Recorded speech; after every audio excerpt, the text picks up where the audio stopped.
Hickok 45. Look what I'm holding. Is this pretty or what? Yeah, I got one of these beautiful brass receivered old lever actions out.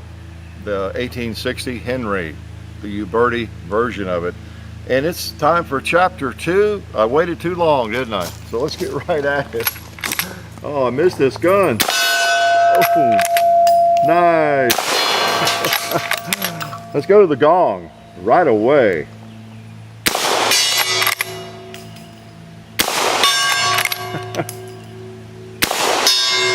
Oh, boys, hit it again. Oh, I missed it on purpose.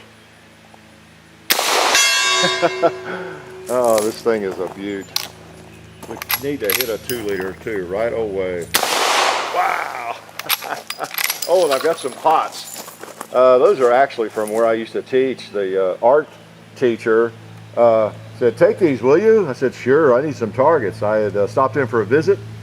So those might belong to one of my ugly little students. Let's blow it up. There's no telling. They should not have left their artwork though. Oh, nice.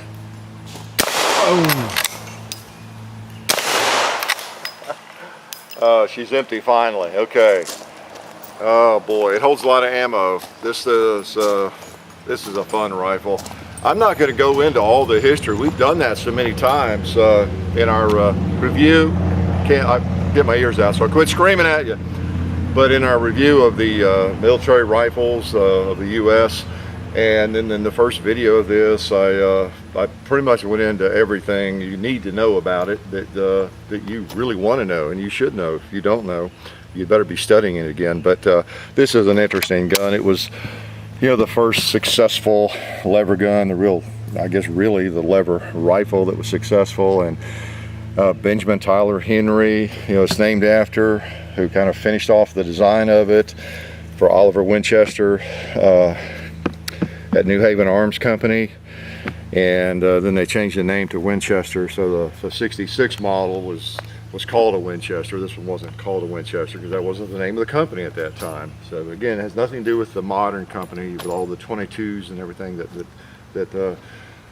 based in New York, I think, or New Jersey now. They make a lot of rifles, 22 calibers especially, and others now. We've reviewed one of those, and they're fine rifles, but they had nothing to do with this old early Winchester company. But they're actually making a replica of this now too, I think. I've not handled one. But these things are not only beautiful, they're historical. And remember, they load in a very strange way. Pull the tab up all the way, and you pull that over like that. Now what I was firing there were the 250 grain 45 Colt rounds that I load, okay? But since Federal has shipped us some ammo for even this gun, let's shoot some of that. How's that? Good old jacketed ammo with a soft point. So that is nice, because 45 Colt is pretty expensive, even if you load it yourself. Big bullets, heavy lead. So it's nice to get some free ammo for this. And we'll fire some of that. It's a modern version, so of course we can fire modern ammo. If you had an original one, you probably would not be firing it again, because they fired a rimfire cartridge, which nobody makes that I know of these days. And of course an original would run around $50,000 to $80,000 dollars. So let's just stick with the reproductions. Pretty neat, pretty neat. And of course your tab, as you use ammo, it works its way down. You can see those pretty little bullets in there, those cartridges. That's nice. That just adds to the brass, doesn't it? And this barrel gets warm. If you're firing black powder, get really warm. Is one of the disadvantages of it. All right. What else needs to be shot? How about this guy? And that guy. Oh boy. How about let's get precise. Let's try the red plate, if I can see the sights well enough. Ooh, hit the tire.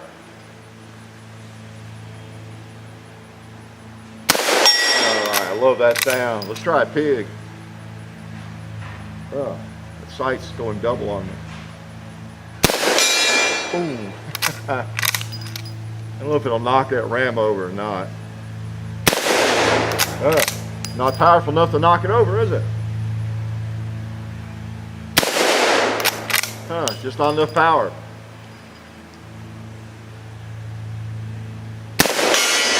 Oh, I see. You have to hit it. Okay, I wasn't holding up enough.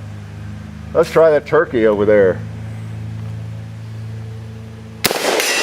Ooh, whopped him down.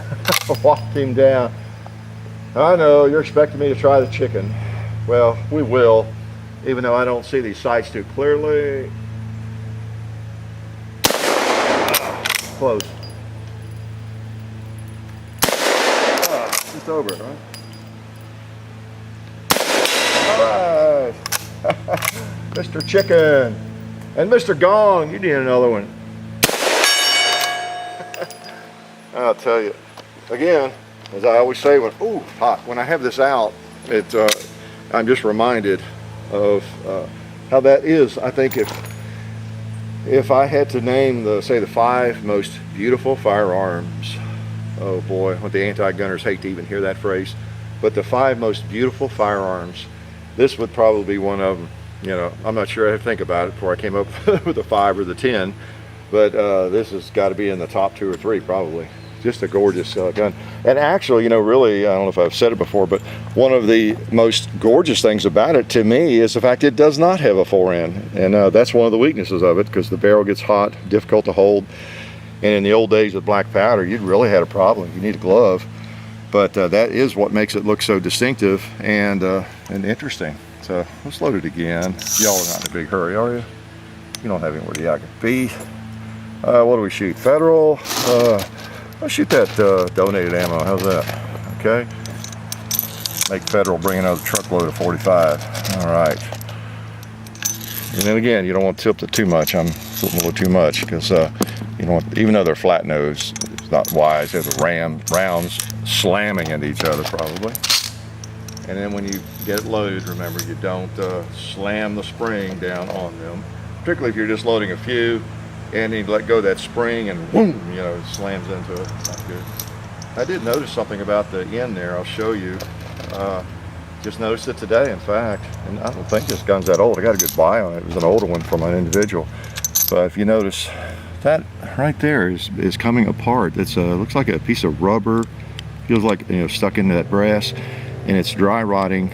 And see, it's coming apart, and that's going to end up in my chamber, which is not good. We've already seen some of it there. I just noticed that, so I'm going to have to write to you, Birdie, and get that fixed.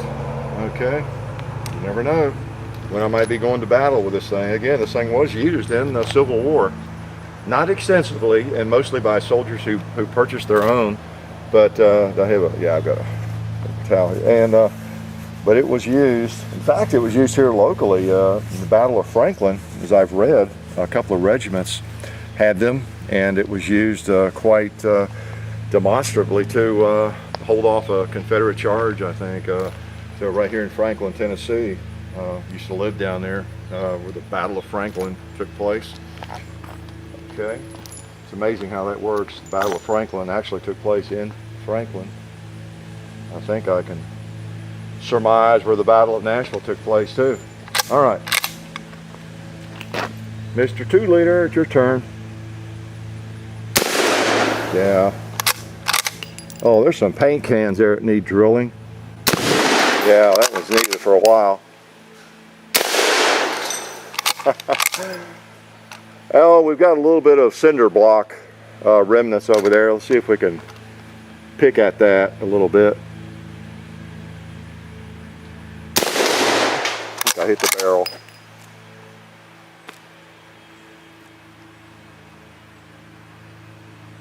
There we go. I'm going to try that little bitty pig over there above the buffalo.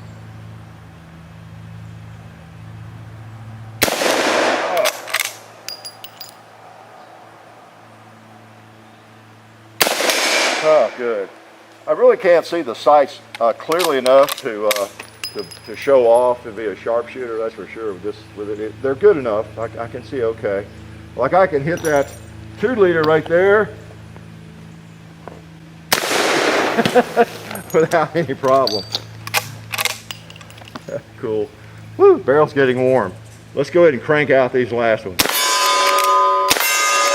Hot, hot. Burning me.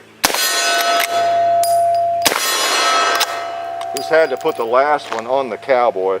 Thought that'd be appropriate. I was just ready for some chapter 2 with this thing.